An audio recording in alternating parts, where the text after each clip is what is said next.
നമസ്കാരം, പ്രവാസി മലയാളിയിലേക്ക് സ്വാഗതം. ക്വാറന്റൈൻ ചെലവുകൾ ഇനി മുതൽ വിദേശത്ത് നിന്നെത്തുന്ന പ്രവാസികൾ തന്നെ വഹിക്കണമെന്ന മുഖ്യമന്ത്രിയുടെ പ്രഖ്യാപനം ഏറെ ഞെട്ടലോടെയാണ് പ്രവാസികൾ കേട്ടത്.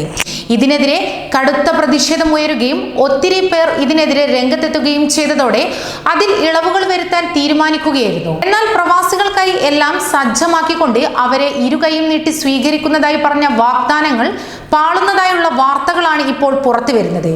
ക്വാറന്റൈൻ സൗകര്യമില്ലാത്തതിനാൽ കണ്ണൂർ കാസർഗോഡ് അതിർത്തിയിൽ നിരവധി പ്രവാസികളാണ് കുടുങ്ങിക്കിടക്കുന്നത്. 3 ബസ്സുകളിലായി എത്തിയ 14 പേരാണ് കാലിക്കടവ് എന്ന സ്ഥലത്ത് കുടുങ്ങിക്കിടക്കുന്നത്.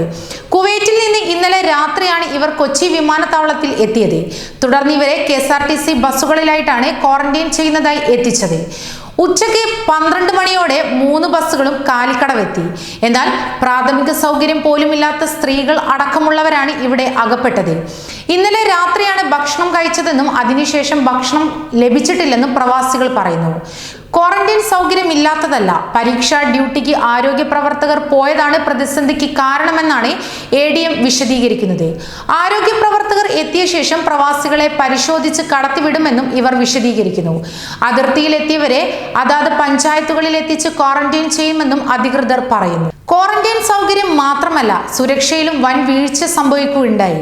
55കാരൻ വിദേശത്തു നിന്ന് കരിപ്പൂർ വിമാനത്താവളം വഴി താഴെക്കോട്ടെ വീട്ടിലെത്തിയത് ജില്ലാ ഭരണകൂടത്തിന്റെ വീഴ്ചയെന്ന് ഗ്രാമപഞ്ചായത്ത് പ്രസിഡന്റ് AK നാസർ രംഗത്തെത്തുകയുണ്ടായി. പ്രവാസി താഴെക്കോട്ടെ വസതിയിൽ എത്തുന്ന വിവരം ഗ്രാമപഞ്ചായത്തിനെയും ആരോഗ്യ വകുപ്പ് അധികൃതരെയും അറിയിക്കുന്നതിൽ ജില്ലാ ഭരണകൂടത്തിന് വീഴ്ച സംഭവിക്കുകയുണ്ടായി. ഇക്കഴിഞ്ഞ മെയ് 26-ന് കരിപ്പൂരിൽ ഇറങ്ങിയ 55കാരൻ പ്രായമായ സ്ത്രീയും നവജാത ശിശുവും അടക്കമുള്ള കുടുംബത്തിലേക്ക് എത്താനിടയായതിൽ ഗുരുതര പിഴവാണ് അധികൃതരുടെ ഭാഗത്ത് സംഭവിച്ചതെന്നും പ്രസിഡന്റ് മുഖ്യമന്ത്രിക്കും കലക്ടർക്കും നൽകിയ പരാതിയിൽ പറയുന്നു. കൂടുതൽ പ്രവാസി വാർത്തകൾക്കായി ഈ ചാനൽ സബ്സ്ക്രൈബ് ചെയ്യുക.